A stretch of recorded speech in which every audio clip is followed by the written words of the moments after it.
Here's what you should know if you're thinking of getting pre-qualified for a mortgage to take advantage of these new low interest rates. This is Ron Weiss-Zakarski, your host for Black Hole Real Estate. And after spending the last 20 or so years in Florida working with mortgage and real estate, there's a couple of things that I've learned along the way that I think are really going to help someone who's either brand new to buying homes, like your first home, or maybe haven't done it in a while.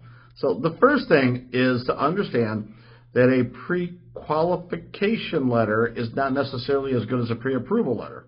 And there is a fine line, and lenders are going to mix and match those two terms. So if I was trying to impress a seller that I was able to buy their home, I'd want a pre-approval letter.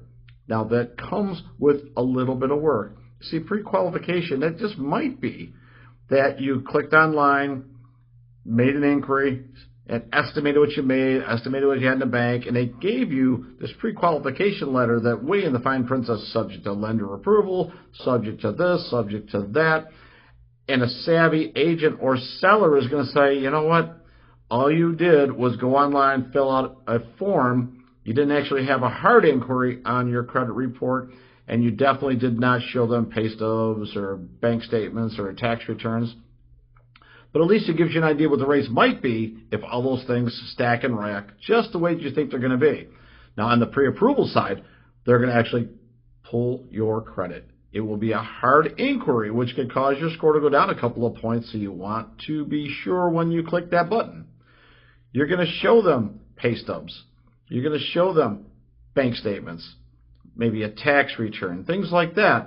They're going to take all of your debts, compare it to the income that's shown, and they'll come up with a debt-to-income ratio. So it's if you have a student loan, if you have a car payment, if you have Visa cards or anything like that, they're going to add those up and compare it to your income and come up with an amount of money that you could spend on a monthly basis towards a brand new home.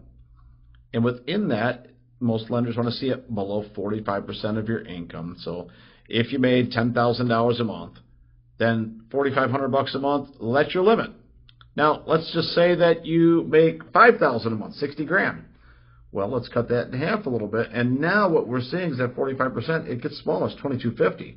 And everything's got to fit underneath it. So if you have an $800 car payment and $300 on a student loan, you're down to $1,100 before you look at any other credit card debt. So that could really be squeezing your opportunity downward is what you could qualify for. And the banks will do the math for you, and there's calculators on just about every website.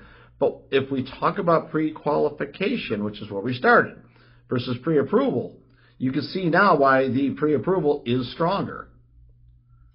So the next thing you're asking is, well, what if I want to shop the rates? You can do that, and there's a provision in place to limit the damage to your credit score. Any inquiries for mortgage that occur within a 45-day period count as one because you're shopping for a mortgage, and you're getting rates, and you're learning what qualifies you to get a home loan, what programs might be available for you, or maybe you've got a little bit of work to do. You might have something on the credit that either you weren't aware of or didn't realize had such an impact on your score. And the score is going to matter as well in the qualification process. The bank will look at a number of things, and certainly the score is going to play into it. A lot of lenders want you above 660, but I've seen FHA and VA at 600 even below. So there's always these extenuating circumstances that can occur when you apply for a mortgage. And it makes sense if you're going to shop and you're going to look at homes, and maybe you go under a contract and you have an escrow deposit, then you would do inspections, and then you would do appraisals. You might be able to get the escrow back if you get turned down for the loan, but you're not going to get back the money for the inspections and appraisal, which can be $1,000 or more. And if you knew in the beginning that you wouldn't qualify, would you really want to spend $1,000?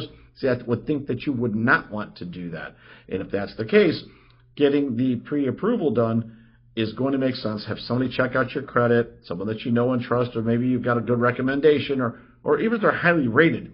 Get one good look at it if you think you're in the market for it. If it all checks out, then you can shop the rates. And if it doesn't, you know that you have some work to do, and you wouldn't want to do anything to jeopardize your credit score any further.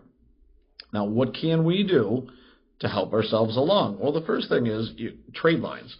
If you've got a car payment And let's just say that there's $500 payment and there's $4,000 left on it.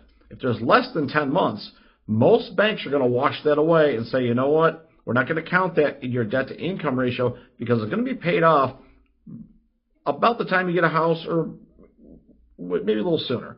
That's going to happen. So that they may not count that, and you should ask for that. It's also an open trade line that's been open for 4 or 5 years, and I'm going to come back to why that might be important to keep that on there. If you have credit cards and you've got some minimum payments on there, it might make sense to pay them down. It might not make sense. If they're small, if it's $11 a month, it's probably not stopping you getting a home. And if it costs a few $100s to pay that off, maybe that's money that's better spent towards your down payment. And again, a qualified lender is going to guide you through what you should pay off, what you should pay down, and what you should just leave alone and keep in the bank, because you also need money for your down payment and your closing costs. So if you've got the car loan and you've got the Visa card and you're thinking of paying those down, that's okay. Let's suppose you've got plenty of money to just pay them off and still have money for closing costs and still have money for the down payment and things afterwards in your reserves. If you were to pay off your car payment, that closes out that trade line. And one of the things that affects your score, if you've had that trade line, let's say for 5 or 6 years, and let's say that you've had a couple of credit cards for a couple of years each, if you have 3 trade lines, in the total number of years you've had them open, let's say 6 on the car, 2 on the Visa card, 2 on the other Visa card or whatever, 10 total years, your average trade line is 3.3 years. That helps your score because length of time that you have your credit open and paying it back on time helps you out. But if you close out the car payment, now stay with me because I don't want to lose you in the math here, but if you close out that car payment, you lose the 6 years of history because now it's a closed trade line. It's no longer active. It goes away. Now you've got 2 credit cards that are 2 years old. So in doing the right thing and paying off the car, you actually may have lowered your score because now your average length of credit is down to 2 years. Those 2 credit cards, 2 years each. So you want to think about strategically paying down or not paying down. You make the choice. But you could change a couple of things. If it gets rid of, if the payment is much higher and you get rid of it, but don't close it out, so you could do that with a credit card. You could pay the balance off on a credit card, but keep it open.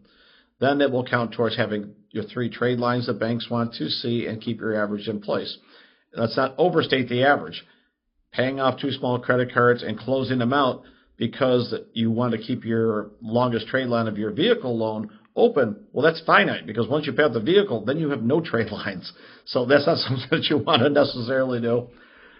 What I want you to think about is that every time you click a button to apply for credit, outside of 45 days in a mortgage, you get another hard inquiry, which will reduce your score a little bit.